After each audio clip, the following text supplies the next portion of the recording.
You may not know that the original Bop-it stops after 100 successful moves.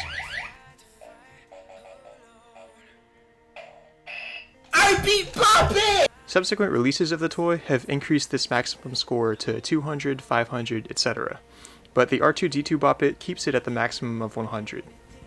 This makes this toy a good introduction to beating Bop-it. Because it's significantly smaller and more compact than the actual Bop-it, it's anatomically easier to play.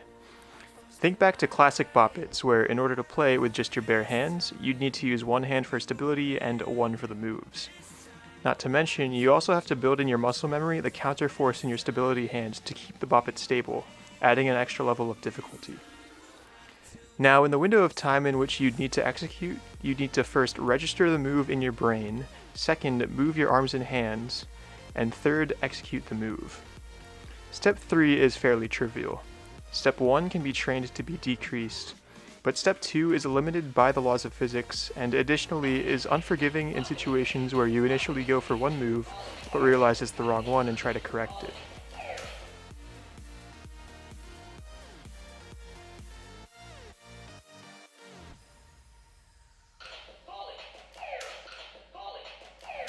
Step 2 is the easiest opportunity to save time, so might as well learn a good technique from the get-go.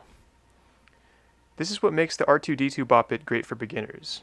George Lucas was frustrated with the difficulty of playing the classic Bop-it, so when he and Ralph McQuarrie were designing droids for Star Wars, George had the foresight to make sure at least one of his characters could suitably be adapted into a Bop-it. Thus, the proportions for astromech droids were agreed upon such that the scaled-down version would comfortably fit in the hands of children and adults alike. Around 40 years later, George's vision finally culminated into the toy I'm holding in my hands today, with a technique much simpler to work with than a classic Bop-it. This grip utilizes broader muscle groups than other grips and is extremely efficient. Left hand fingers 1 and 3 support R2 just below the dome. The right hand simply grasps R2's ankle wedge assembly, with the palm touching to provide lateral stability. This is the ready position. The pull-it is executed by clamping left hand fingers 1 and 3 and pulling.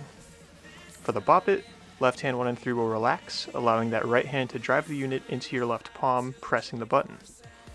To twist it, I use the distal knuckles on left 1 and 3 to provide the torque. I also add some force down the R2 unit when I twist it, as a psychological aid.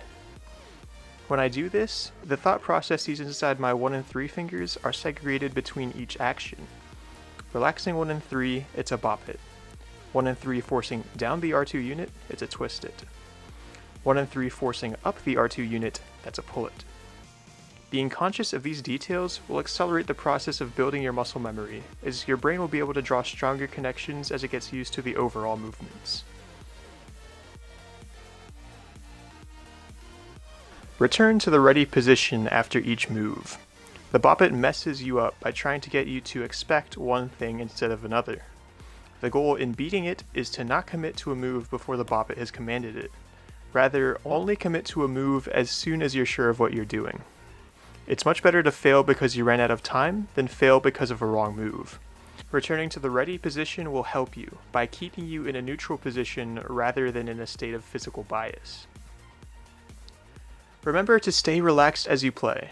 I designed these moves after all to maximize economy of motion. It's my philosophy that keeping your body clear of extraneous movements keeps your mind clear of clutter as you're trying to focus. It doesn't take much force to actuate these moves, so don't waste your energy using extra force. I also feel like it helps me when I'm trying to correct a wrong move, as I don't have to stop as much of my own force. And if for nothing else, keeping relaxed mitigates the risk of carpal tunnel or repetitive stress injury. From here on out, getting yourself to score a perfect 100 is all mental, so approach it in whichever way suits you. You can play eyes open, eyes closed, sitting down, standing up, walking around, stationary bicycle, whatever. You can execute moves as fast as possible, or slow it down to get into a rhythm. If I were to suggest one thing, I'd say practice with the Pomodoro Technique, practicing in chunks of time and taking frequent breaks to let your brain sort out what it just learned. Thank you for watching, and good luck.